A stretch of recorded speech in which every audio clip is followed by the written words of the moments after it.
Good evening po mga kababayan. Pasensya na po kasi late na nga eh. Kasi hindi nga sana ako mag-vlog dahil masakit ang aking lalamunan. Hindi ako makapagsalita ng maayos at malakas. Kaya walang intense. Tapos, pabalik-balik po ang aking trangkaso. Tapos ito nawawala pa yung paborito kong eyeglasses. Ewan ko kung saan napunta. Parang may naglalaro dito eh. Minsan may nawawala akong gamit. Kahit natingnan ko na doon sa the same spot, wala talaga siya doon. Pero pag after a while, pagbalik ko nandoon, parang naniniwala ba kayo sa naglalarong spirito? Ngayon, hindi pa ako tapos mag-ayos ng aking room dahil hindi naman sumipot po yung katulong kong tutulong sa akin. Siguro napuyat dahil kagabi, victory party ng mga nanalong barangay officials. May party dyan, may banda, may kasiyahan, may kainan, grabing kainan daw eh. Tapos sumakit daw yung tiyan nung mga kumain doon. Buti na lang hindi ako nagpunta nakikain, nagka-LBM din sana ako. Kaya hindi ako nakapag ayos-ayos dahil masama pakiramdam ko. Kailangan ko lang talagang mag-post. Hindi pwedeng mag-absent ng isang araw dahil malaking epekto sa revenue. Ngayon, ang gusto ko pong i-share sa inyo yung thoughts ko tungkol dito sa sitwasyon ng political career ni BP Sara. Na kumbaga, ito nga pong nangyari sa kanya na tungkol sa issue ng confidential fund, talagang naging malaking dagok sa kanyang karera. Pero alam nyo kung bakit. Yun po talagang, I think, yung tungkol sa paghingi niya ng napakalaking confidential fund na hindi naman nga kailangan, hindi naman needed sa kanyang, kumbaga, unfit for her office. Pero, tipong ipinagpilitan niya up to the last minute na kumbaga doon po na nadismaya ang taong bayan sa kanya. Dati marami siyang tigahanga, di ba? Pero ngayon medyo talagang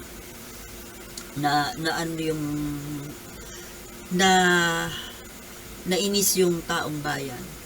Kasi ang tingin ko po kay Sara, ang tingin ko sa kanya doon sa ginawa niya yun, para po siyang na-overconfident.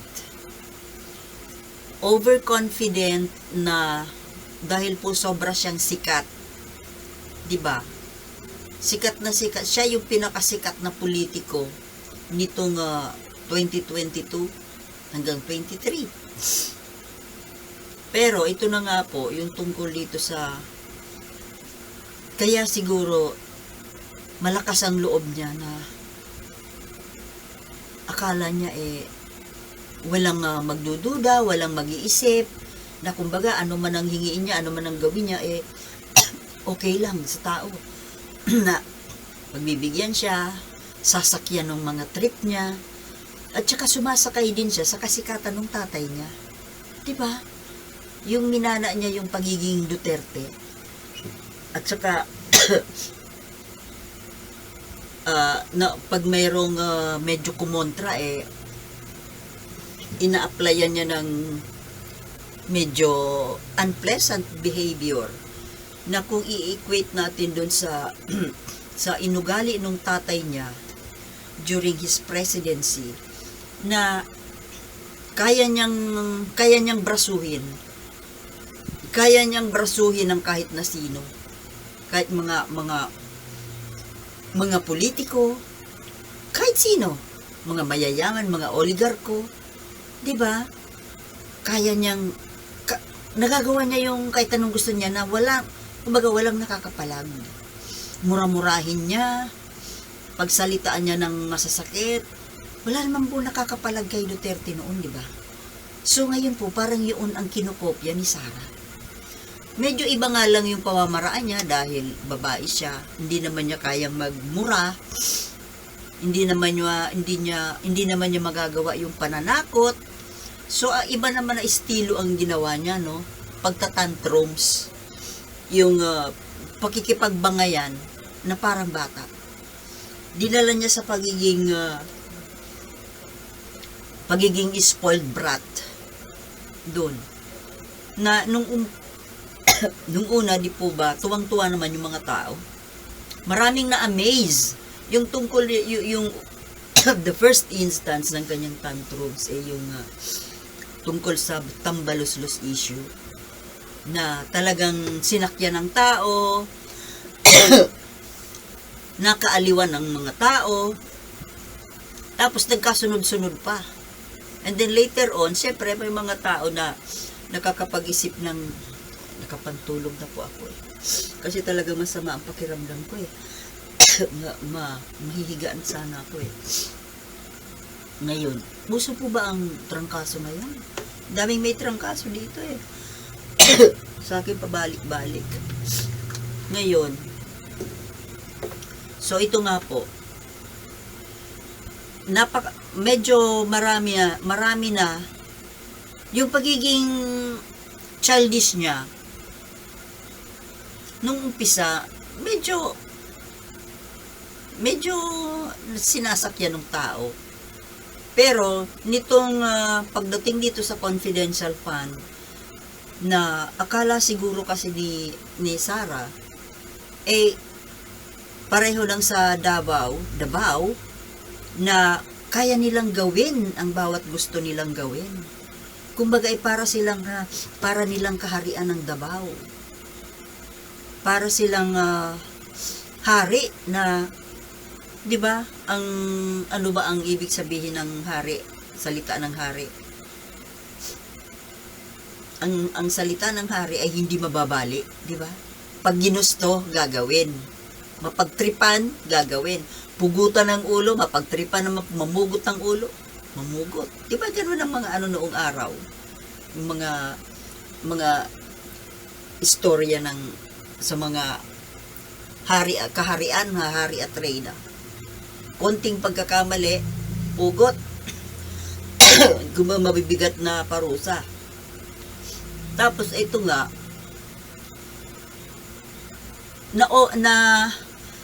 ang nangyari po siguro kay Sara na overconfident siya. Overconfidence sa kanyang daladalang pangalan, the Duterte brand, and then yung sobrang kasikatan niya na tuwang-tuwa sa kanya ang mga tao, and yung self-assurance na she was expectant na talagang siya ang magiging susunod na pangulo.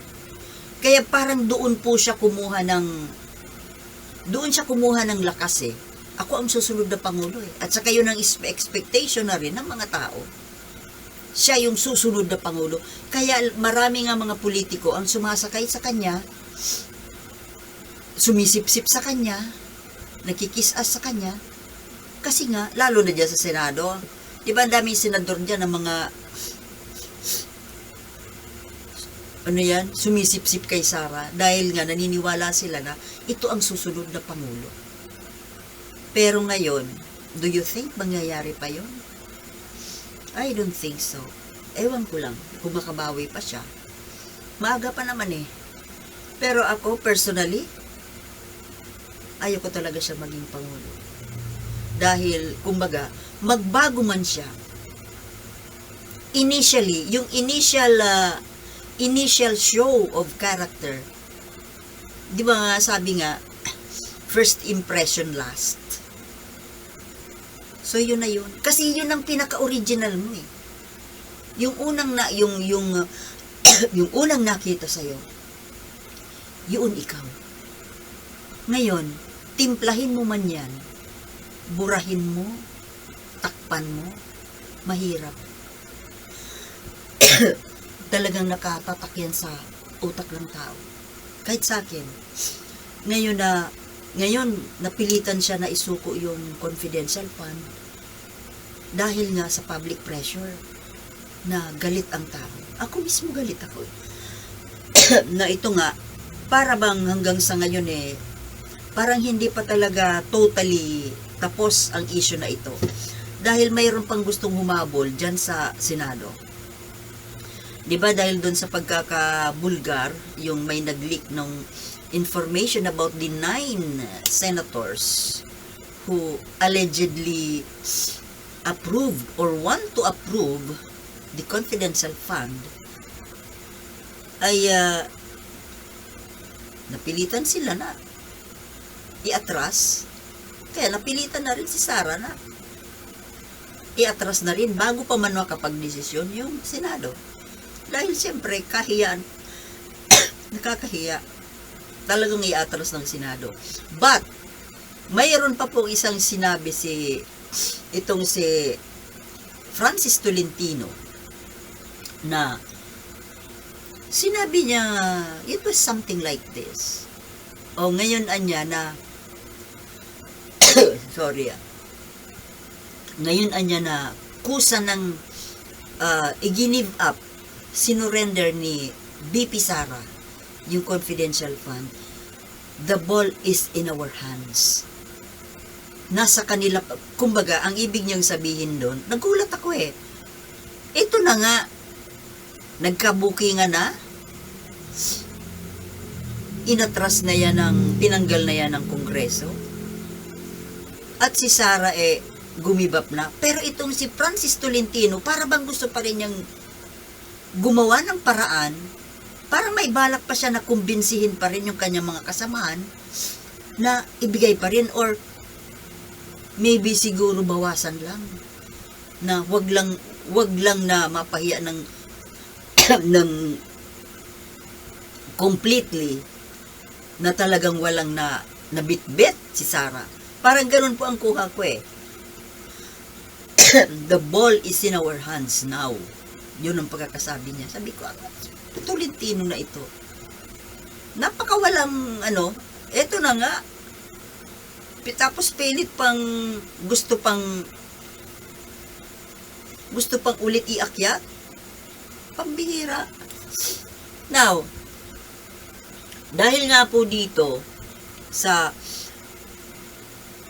pangyayaring ito, sa kontrobersya na ito, medyo humina po ang popularity ni Sara. So, ibig sabihin, sobra pong pagkakamali niya yun. Inakala niya kasi na para siyang nasa Davao. Inakala niya na ang Pilipinas ay pwede nilang gawing Davao. Tapos, na overconfident siya, na underestimate niya yung taong bayan, yung isip ng tao. Kasi naman, well, tutuusin taga Davao sila. Iba naman iba-iba ang utak ng, minsan kasi sa politics parang reigning superior pa rin ang taga Luzon. Hindi ko sinasabing mataga Luzon ang the best. Ibig ko sabihin, parang ganon. Diba? Kasi nga, yung Manila, nandito sa Luzon Pero sayang. Sayang yung pagkakataon ni Sara. Sayang yung kasikatan niya na kuhang-kuha sana niya yung presidency sa 2028. Pero ito po talaga ang nagpasira sa kanya. At napakabigat po nito. Hindi ito basta makakalimutan ng tao. Baka hindi na nga talaga makalimutan. Ako mismo hindi ko na yung makakalimutan. Ito na yun. Nakakatakot siya na maging Pangulo. Dahil dyan sa ipinakita niya na sobrang pagkagarapal at gahaman sa pera. Huling-huli na, nagdi-deny pa. At ito nga, di ba inakyat na nga sa Supreme Court yung kaso ng sa 125 million? Ang natatapos pa lang po na issue ay yung sa 650 million na hiningi niya na dagdag na confidential fund for 2024. Ngayon, yung issue ng 125 million na naubos nung December of 2022, yun po ang nakasampa sa Supreme Court. O, damay pa dyan si Bongbong Marcos. Nadamay tuloy. So, yun, kailangan niyang harapin yun. So, talagang, dahil po sa kasakiman sa pera. Pera. Na kung tutuusin po, wala akong nakikitang intelligence. Wala akong nakikitang wisdom sa kanya. Talino sa pagiging pangulo. Wala. Doon nga sa mga question and answers doon sa hearing na yun, sa Senate hearing, ang mga tanong ni Risa Hontiveros, hindi niya masagot-sagot ng maayos. Para siyang elementary sumagot. Paulit-ulit lang yung kanyang mga sagot. Paulit-ulit. Iba-ibang tanong ni Risa, iisa yung kanyang sagot, the same sagot. Tapos kino-coach pa siya nung babaeng katabi niya. Sino ba yun? Asek ba yun? Kino-coach siya, binubulungan siya eh. Tinuturuan ang sasabihin. Ano yun? Para siyang si Tulfo doon sa banggaan nila ni Pia Cayetano. Kino-coach din. Si Erwin Tulfo ganun din, kino-coach din. Nag-i-speech, kino-coach. Skuday! Mga politiko na to na ang tataas ng mga sweldo tapos ganito, wala naman pala mga sariling isip. Hindi marunong sumagot sa simpleng tanong. Sinasabi ko simple dahil supposed to be alam na alam niya yon ang kasagutan dahil siya mismo ang humihingi ng budget. Ibig sabihin hindi niya alam kung saan gagastos yan yung hinihingi niya. Mahina po ang ulo. Sa totoo lang. Hindi sa namimintas ako. Mahina. Hindi po siya pangpangulo. Hindi po ako nagmamagaling, hindi ako namimintas ng tao. Hindi. Dahil ako mismo, hindi rin ako matalino. Pero hindi naman ako pangpangulo eh. Hindi ako nag-a-apply bilang pangulo. Ang tinitingnan ko po, yung nag-a-apply na maging pangulo ng Pilipinas. Dahil hahawakan niya ang bansa. Patatakbuhin for 6 years. Tapos ganyan. Tapos, magtatandem pa sila ni Amy Marcos. Diyos ko po. Disgrasya po ang aabuti ng bansa natin kapag itong dalawang babaeng ito nagtambalan. Nagtambal para hawakan ng Pilipinas. My goodness. Kawawa. Kaya hindi po pwede na talagang at least sa papel na presidente dahil ang presidente iba, siya mismo yung magkukumpas. Kaya sana nga po hindi na magbago yung mga isip natin.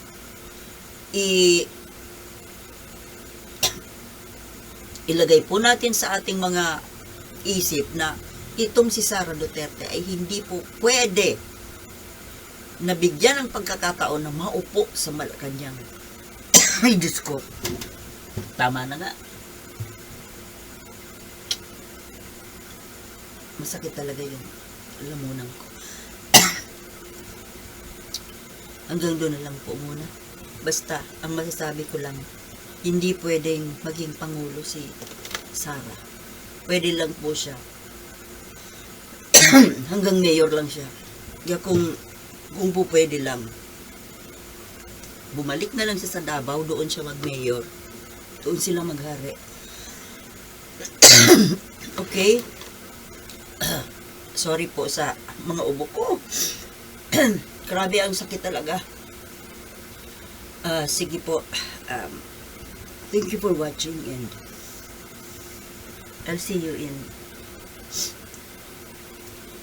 tomorrow's vlog. Thank you. Peace.